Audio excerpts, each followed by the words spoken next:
उसका मीनिंग देखेंगे, डेफिनेशन देखेंगे, टाइप्स वगैरह सब कुछ देखेंगे।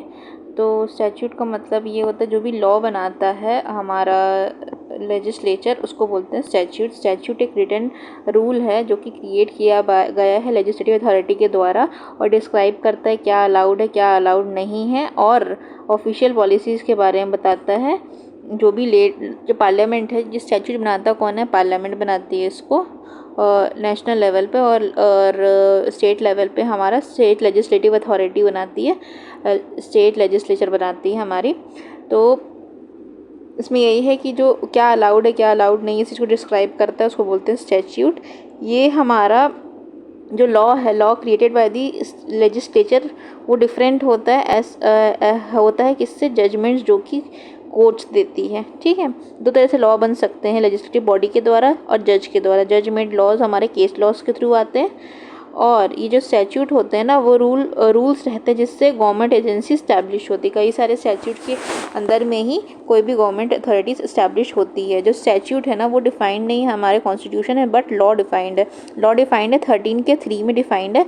लॉ क्या होता है, ऑर्डिनेंस होता है, ऑर्डर होता है, कस्टम होता है, बाईलॉज होते हैं, रूल्स होते हैं, नोटिफिकेशंस होते हैं, या फिर रेगुलेशंस होते हैं।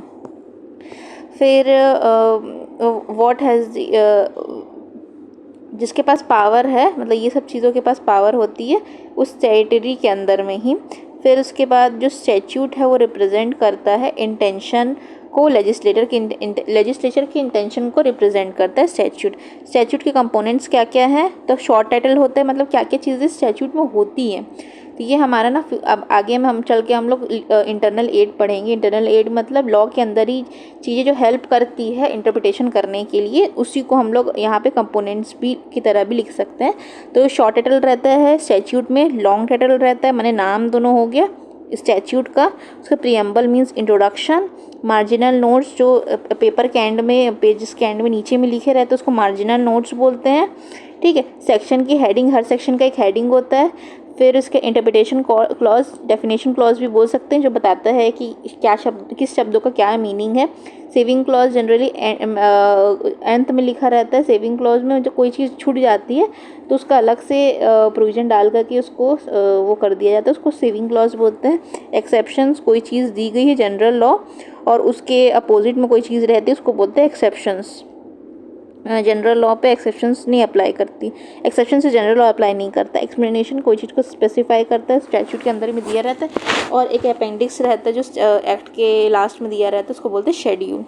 ये हो गया। फिर एलिमेंट्स जो है, सारे एलिमेंट्स है वो कलेक्टिवली मिला करके बनाते हैं हमारे कंटेंट या स्ट्रक्चर ऑफ द स्टैच्यूट को। क्लासिफिकेशन क्या है, क्लासिफिकेशन 3 तरह से किया जा सकता है, ड्यूरेशन के बेसिस पे, मेथड के बेसिस पे, और ऑब्जेक्ट के बेसिस पे। ड्यूरेशन के बेसिस पे टेम्पररी हो सकता है, परमानेंट हो सकता है। मेथड के बेसिस पे मैंडेटरी हो सकता है, डायरेक्टरी हो सकता है।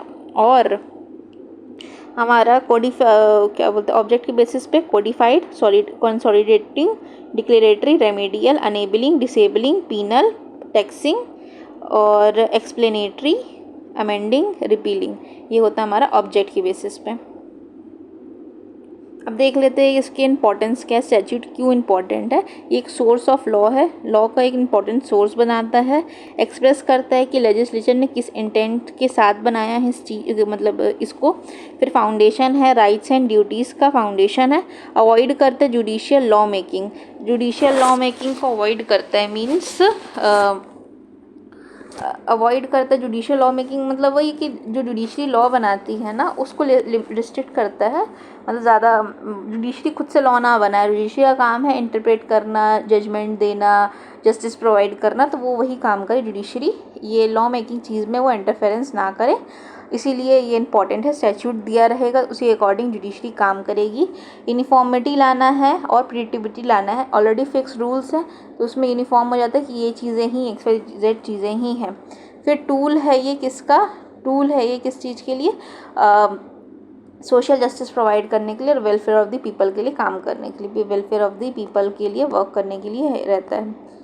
फिर अपना है क्लासिफिकेशन हम कर रहे थे, ठीक है। क्लासिफिकेशन में हमारा टाइम पीरियड के बेसिस पे, किस चीज़ के बेसिस, टाइम पीरियड के बेसिस पे, ड्यूरेशन के बेसिस पर हम लोग देख सकते हैं। तो कोई भी जो लॉ है वो फिक्स पीरियड ऑफ ऑपरेशन, माने इसमें दिया हुआ है इतने पीरियड के लिए अप्लाई करेगा, उसको बोलते हैं temporary legislation, sorry temporary statute और उसमें अगर किसी में कुछ दिया नहीं गया है, हाँ ये टेम्परेरी स्टैच्यूट और वो उसी में दिया रहता है ये अप्लाई करेगा XYZ टाइम के लिए, तो उसको बोलते हैं टेम्परेरी स्टैच्यूट। ठीक है, इसके परमानेंट में कौन होता है? परमानेंट में जहाँ पे कोई भी प्री डिफाइंड एक्सपायरी डेट नहीं दी जाती, उसमें अमेंडमेंट और रिपील दोनों हो सकता है। मेथड्स के बेसिस पे मेथड ऑफ इम्प्लीमेंटेशन कैसे अप्लाई करेगा ये, तो मैंडेटरी होता है, एक डायरेक्टरी होता है। मैंडेटरी मीन्स जो लॉ रहेंगे वो एग्जैक्टली फॉलो करने पड़ेंगे, और यहाँ पे अगर नहीं फॉलो किए जाएंगे तो फिर एक्शन भी लिए जा सकते हैं, इनवैलिड डिक्लेयर किया जा सकता है। डायरेक्टरी में कौन होता है? Provides guidance without strict compulsion. यहाँ पे बस एक तरह के गाइडलाइंस देती कि ऐसा किया जा सकता है, अब नहीं करेंगे तो कोई उसमें वो नहीं रहता, कंपल्शन नहीं रहता। यहाँ पे हम बोल सकते हैं ये फंडामेंटल राइट्स हो गई, ये फंडामेंटल ड्यूटीज़ हो गई। फंडामेंटल राइट्स क्या होते हैं? ये इन्फोर्सिएबल बाय लॉ होते हैं, इसका कोई वायलेशन करता है ना तो उसको पनिशमेंट मिलती है। फंडामेंटल ड्यूटीज़ एक तरह से करना चाहिए लोगों को, माने इंडियन सिटीजन्स को XYZ चीज़ें करनी चाहिए, करे ना करे वो अलग मैटर है, लेकिन करनी चाहिए। एक तरह का एडवाइस देता है, एडवाइजरी हो गए, और ये मैंडेटरी हो गए एक तरह से। डायरेक्टरी में एडवाइस देते हैं, गाइडलाइंस देते हैं, और उसका कंप्लायंस अगर नहीं भी करते हैं तो कोई भी पेनल्टी नहीं लगती है। अगर पेनल्टी दी गई है तो पेनल्टी लगेगी कि हाँ ये डायरेक्टरी है, और फिर उसमें अगर वायलेशन करते हैं तो पेनल्टी मिलेगी, ऐसा भी लिखा जा सकता है उसमें। लेकिन फिर ये तो फिर मैंडेटरी बन जाएगा अगर पनिशमेंट वगैरह दी जाएगी तो। इसके बाद रेफरेंस में क्या होता है? With the reference to object के बेसिस पे कोडिफाइंग समराइज करता है एंटायर लॉ को और सब्जेक्ट को। ठीक है, कोडिफाइंग मीन्स जितने लॉज दिए गए हैं ना उसको समराइज करता बताता है सब्जेक्ट्स को, और हिंदू सक्सेशन एक्ट के अकॉर्डिंग कोडिफाइंग में क्या होता है, जो भी टेक्स्ट दिए रहते हैं उसको समराइज़ करके एक मतलब एक तरह से कंपाइलेशन बोल सकते हैं, उसको कोडिफिकेशन बोल सकते हैं। नहीं, कंपाइलेशन तो हमारा कंसोलिडेशन है। तो कोडिफाइंग मीन्स जो एक सब्जेक्ट है उससे रिलेटेड चीज़ें हैं उसको एक जगह पे नाम दे करके उसको बना देना। ठीक है, इसके बाद कंसोलिडेशन का मतलब ये होता है कि जितने एग्जिस्टिंग लॉज हैं उसको एक टॉपिक का बना करके एक ही जगह पे कन्फर्म कर देना। मतलब कोडिफाइंग मीन्स अगर कोई चीज़ अलग अलग जगह पे स्कैटर्ड है तो उसको एक फॉर्म में, एक मतलब चीज़ों में लिख करके एक जगह लिख करके उसको अप्लाई करवा देना, उसको कोडिफाई करना बोलते हैं। ठीक है, कंसोलिडेट बोलते हैं कि बहुत सारे अलग अलग एक्ट है और वो तीनों सब एक ही टॉपिक के बारे में बात करें, सबको मिला करके एक चीज़ में बना देना, उसको कोडिफिकेशन बोलते हैं। फिर डिक्लेरेशन क्या होता है? डिक्लेरेशन होता है डिक्लेरेटरी होता है कोई भी ऐसा स्टैच्यूट जो कि मीनिंग प्रोवाइड कर रहा है एग्जिस्टिंग लॉ का, उसको कंफर्म करने के लिए, उसको डिक्लेयर करने के लिए कोई एक्ट लाया गया है, उसको बोलते हैं declaratory. Used when the court interpret wrongly, जब कई बार होता है कि जैसे कोई चीज़ रहती है उसको कोर्ट ना बहुत समय से रॉन्गली इंटरप्रेट कर रही है, कोर्ट बहुत गलत मीनिंग निकाल रही है, इसको डिक्लेयर करने के लिए जो कोर्ट समझ रही है वो गलत समझ रही है, इसीलिए डिक्लेयर करने के लिए स्टैच्यूट बनाया जाता है कभी कभी, तो उसको बोलते हैं डिक्लेरेटरी स्टैच्यूट। रेमेडियल, जहाँ पे कोई भी रेमेडी बनाते हैं, कोई डिफेक्ट रहता है उसको एग्जिस्टिंग लॉ, मतलब रेमेडियल मीन्स कोई राइट्स है उसका वायलेशन हो रहा है या फिर राइट नया प्रोवाइड कर रहे हैं, डिफेक्ट है किसी चीज़ में, उसको क्लियर करने के लिए जो लॉ बनाया जाता है उसको रेमेडियल लॉ बोलते हैं। मतलब किसी को रेमेडी मिल रही, कोई ना कोई बेनिफिट मिल रहा है किसी को।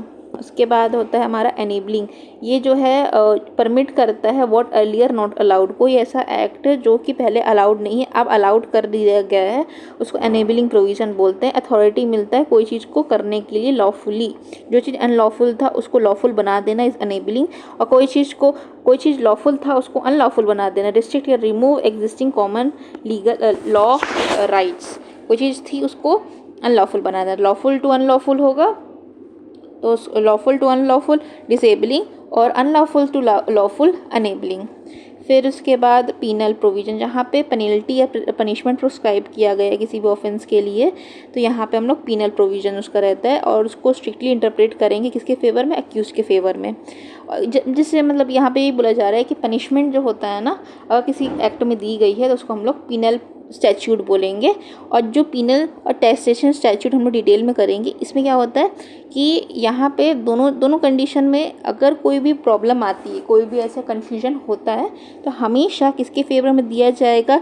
पीनल में एक्यूज्ड के फेवर में दिया जाएगा, और टैक्सेशन में टैक्स पेयर के बेनिफिट के लिए ही काम किया जाएगा। कोई भी ऐसा लॉ जो कि टैक्स इम्पोज करता है उसको टैक्सिंग स्टैट्यूट बोलते हैं, जो जहाँ पे इनकम वेल्थ वगैरह के बारे में टैक्स दिया जाता है। तो यहाँ पे क्लियरली स्टेट करेगा, ये जो एक्ट रहता है वो टैक्स ऑब्लिगेशन को क्लियरली डिस्क्राइब करता है। फिर एक्सप्लेनेटरी, क्लैरिफाई करता है, एक्सप्लेन करता है जो कि अर्लियर स्टैट्यूट में दिया गया है। अमेंडिंग, चेंज कर देता है, अमेंड कर देता है एग्जिस्टिंग लॉज को। फिर रिपीलिंग, कैंसिल आउट कर देते हैं जो कि ऑलरेडी एग्जिस्ट करते हैं। यहाँ पे फुल्ली कैंसिल आउट कर सकते हैं या फिर पार्टली भी कर सकता है।